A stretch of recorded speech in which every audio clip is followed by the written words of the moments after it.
날씨가 아주 좋은데요. 이 날씨 속에서 우리가 비록 어둠 속에 거하는 것처럼 우리를 짓누르고 있지만 신앙으로 또 부활의 신앙으로 화창하게 다시 한번 행복하게 일어서는 여러분이 되기를 주님으로 축복합니다.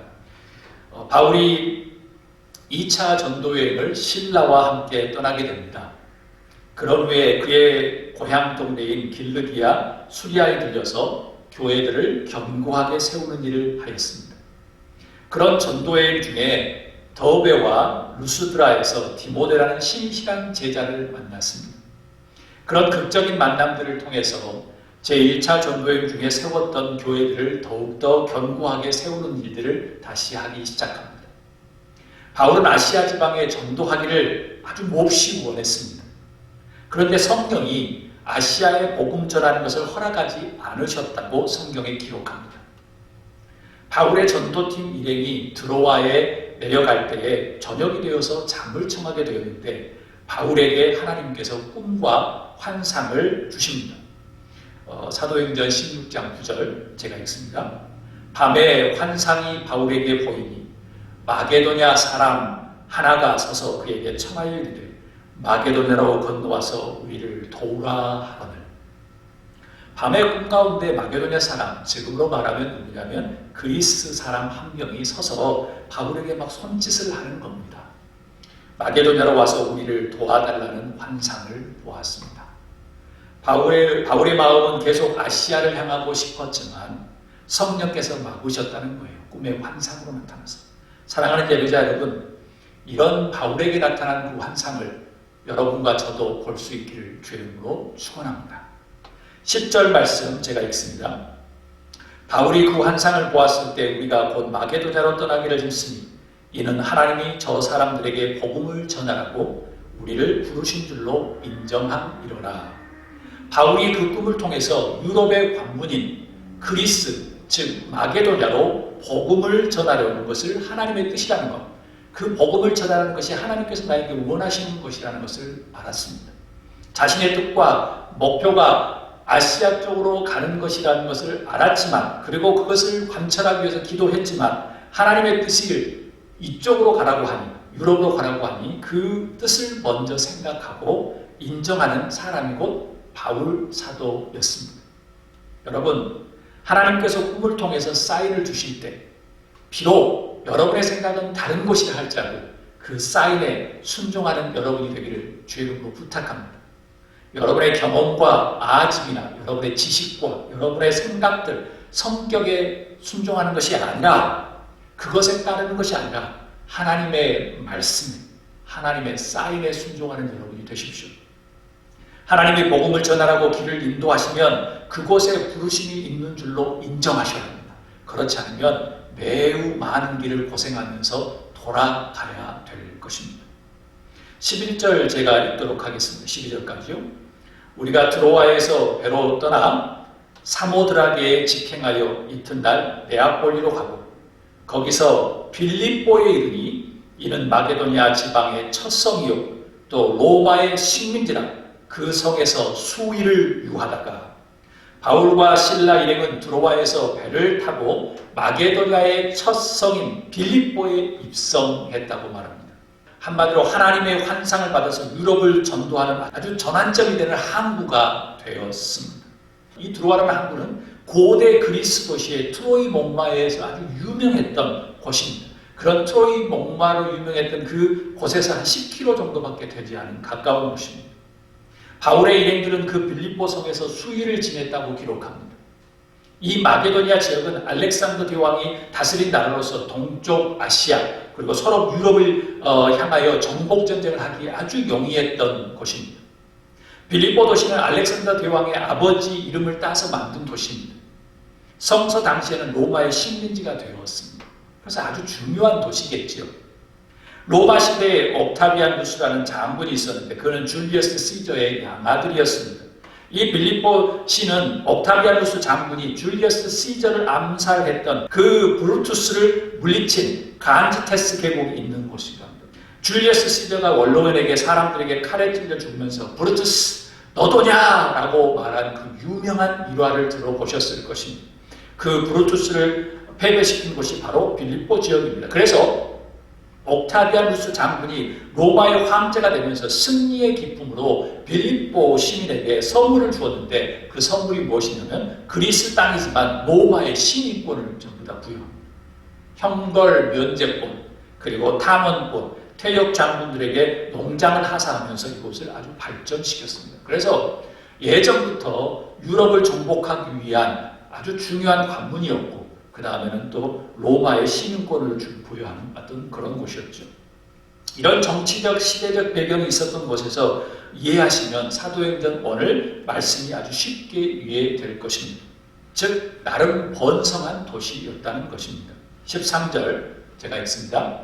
안식일에 우리가 기도할 곳이 있을까 하여 문 밖 강가에 나가 거기 앉아서 모인 여자들에게 말하는데 빌립보에서 며칠을 지내면서 안식일이 다가오자 항상 하던 대로, 아주 중요한 말입니다. 항상 하던 대로 무엇을 하였습니까? 회당에서 복음을 전하기 위해서 찾아왔습니다. 회당이 있는가? 그런데 문 밖 강가에 나가 거기 앉아서 모인 여자들에게 말했다고 합니다. 13절 말씀으로 유추할 것은 빌립보에 아직 회당이 없었지 않았나 라고 유추할 수 있습니다. 유대인 남성 10명이 있으면 회당을 세울 수 있는데 여자들만 모였다는 의미는 유대인 남성들이 10명 이상이 없었다는 증거일 수도 있습니다. 그리고 그것은 회당이 아니라 기도하는 모임이라는 것을 알 수 있습니다. 어찌되었던 기도하는 사람들이 모여있다는 것은 고무적인 것입니다. 헬라파 유대인이든 어떤 이유로 이곳에 오게 되었던 기도하기 위해서 정기적으로 모인 여자들에게 우리는 배워야 합니다. 비록 회당이 없을지라도, 비록 장소가 없을지라도, 비록 교회에서 예배할지 못할지라도 강둑에 모여서 기도하는 그 여성들 정기적으로 모여서 기도했습니다. 아마 타향살이에 대한 애환과 눈물, 그런 것들 때문에 가족들을 위한 눈물의 기도였지 않았을까? 간절하게 했지 않았을까? 아니면 성전을 마련해서 그곳에서 마음 놓고 예배할까? 마음 놓고 예배하게 해주십시오. 우리도 회당이 필요합니다. 이런 기도는 아니었을까요? 사랑하는 예배자 여러분, 시간을 정하고 모여서 기도하는 여러분이 되기를 주의 이름으로 축복합니다. 특별히 우리가 함께 모여서 기도하지 못하는, 성전이 있어도 기도하지 못하는 그 상황에 오늘 이 빌립보에 모여서 기도했던 그 여자들처럼 간절히 기도하는, 그것을 사모하는 여러분이 되기를 바랍니다. 정한 시간에 예배와 기도, 말씀 묵상과 영성 훈련을 하는 것이 은혜이며 축복으로 믿으시길 바랍니다. 특별히 함께 모이지 못하는 이 시기에는 그때 우리가 함께 모여서 예배했던 것이, 함께 마음 놓고 기도했던 것이 얼마나 축복이었는 것을 아주 간절히 체험하는 시기입니다. 14절 제가 읽습니다. 두아디라시에 있는 자색옥감 장사로서 하나님을 섬기는 루디아라 하는 한 여자가 말을 듣고 있을 때 주께서 그 마음을 열어 바울의 말을 따르게 하신지라. 두아디라시에서 자색옥감 장사를 하는 루디아라는 여자가 마음을 열었다고 이야기합니다. 당시 두아디라 도시는 소아시아의 수도 버가모시를 보호하는 로마 군인들의 도시였습니다. 비록 소도시였지만 양모, 세마포, 염료, 피혁 제품들로 유명한 도시였습니다. 이곳에서 자색옷이라는 것은 곧 귀족과 부자들이 입는 옷을 의미합니다. 이런 속담까지 있었죠. Born to the purple, born to the purple. 무슨 뜻이냐면 매우 귀한 신분으로 태어났다는 거예요. 자색옷으로 태어났다는 거예요. 자색옷을 입는 사람으로 태어났다는 겁니다. 그 자색옷을 취급하는 그 사업가 루디아의 마음을 하나님께서 열어주셨습니다. 그리고 그녀의 마음을 열어서 바울을 통해 전해진 복음을 따르게 하였습니다. 누가 그렇게 했다고 말씀하십니까? 그렇습니다.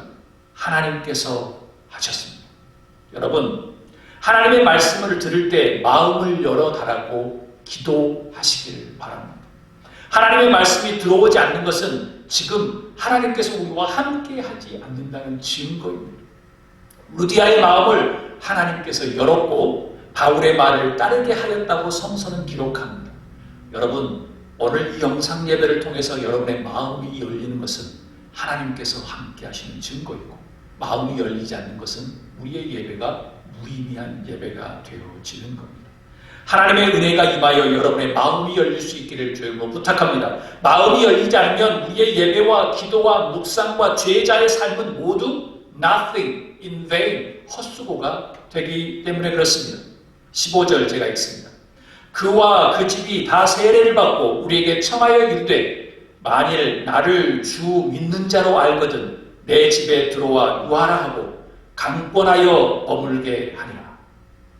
마음을 열어서 바울을 따르게 된 후 어떤 결과가 그렇게 펼쳐졌습니까? 루디아와 그 온 집안 사람들이 다 세례를 받았습니다. 그것이 끝이 아닙니다. 결과는 엄청납니다. 인류 역사에 귀한 만남과 함께 엄청난 기적이 나타납니다. 루디아가 말합니다. 나를 주 믿는 사람으로 알거든 내 집에 들어와 유하라 라고 아주 강권하여 머물게 합니다. 하나님께서 루디아에게 꿈을 주신 겁니다. 강하게 꿈을 주신 겁니다. 성경에 기록되어 있는 최초의 가정교회, 그전에도 있었겠지만 성서상으로는 아마 최초에 가까운, 처음에 가까운 가정교회가 하나님을 섬기는 자주색 옷 사업가의 집에서 시작되었습니다. 루디아의 집에서 말입니다. 바울이 빌립보를 방문하기 전 1차 전도여행에서는 모두 해당이 있는 도시에서 복음을 전파했습니다. 이는 곧 전도의 기본적인 밭이 준비되었다는 말이지요. 그러나 빌립보는 달랐습니다. 유대인 남성 10명이 채 없는 배경의 도시일 가능성이 많았습니다. 그래서 강둑에서 기도하는 여자들만 있었던 거예요. 그러나 바울의 복음을 듣던 루디아의 마음에 어떤 꿈이 생겨났습니까? 저는 오늘 루디아의 마음속을 읽고 싶습니다. 강에서 기도하는 신실한 몇몇의 여자들 중에 루디아를 택하신 하나님의 의도는 무엇입니까? 그것은 루디아의 집에서 가정교회가 탄생하는 것을 보기 위해서입니다. 주께서 그녀의 마음을 열어 바울의 말을 따르게 하시는지라. 하나님께서 강권적으로 그녀를 사용하신 것입니다. 그녀의 마음속에 하나님의 꿈을 꾸게 하셨습니다. 그래서 그의 온 집이 세례를 받고 기쁨이 넘치고 바울을 집에 초청하고 또 머무르게 하고 최초의 가정교회가 생기고 후에 건강하고 아름다운 빌립보를 개척하는 역할이 된 겁니다. 아마 초대교회 중에 두아디아 교회도 영향을 미쳤지 않나. 왜냐하면 두아디아의 출신이 루디아였기 때문에 그렇습니다. 예상해봅니다. 기적은 이런 것입니다. 전혀 예상할 수 없는 방법으로 하나님께서 이 여자의 마음에 꿈을 주시고 자신도 어찌할 수 없는 능력의 힘이 그녀의 삶과 상황을 만들어서 역사 속에 아름답고 고매하고 위대한 빌립보 교회가 세워졌습니다. 하나님께서 아시아로 가려는 바울을 꿈을 통해서 마게도냐 사람이 손짓해서 우리를 구하라 라고 손짓을 통해서 방향을 바꾸게 하신 목적이 여기에 있었습니다.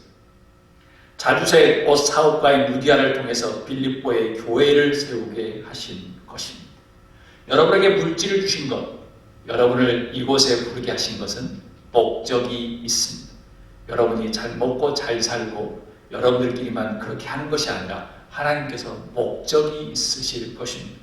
이 아름답고 오묘한 하나님의 섭리를 깨닫는 여러분이 되기를 주님으로 부탁합니다. 지금 우리가 걷고 경험하는 교회 사역은 모두 시간이 지나면서 도저히 상상할 수 없는 하나님의 섭리로 그리고 하나님의 조각맞춤으로 분명히 나타날 것입니다. 모두 주님의 은혜입니다. 그런데 그것을 깨닫고 나아가는 사람이 있고 하나님께서 강권적인 역사로 꿈을 꾸며 나아가는 사람이 있고 그것에 관심 없이 자기만 잘 먹고 사는 사람이 있고 차이가 있겠죠. 빌립보서 1장 3절에서 6절 제가 읽도록 하겠습니다. 내가 너희를 생각할 때마다 나의 하나님께 감사하며 간구할 때마다 너희 무리를 위하여 기쁨으로 항상 간구함은 너희가 첫날부터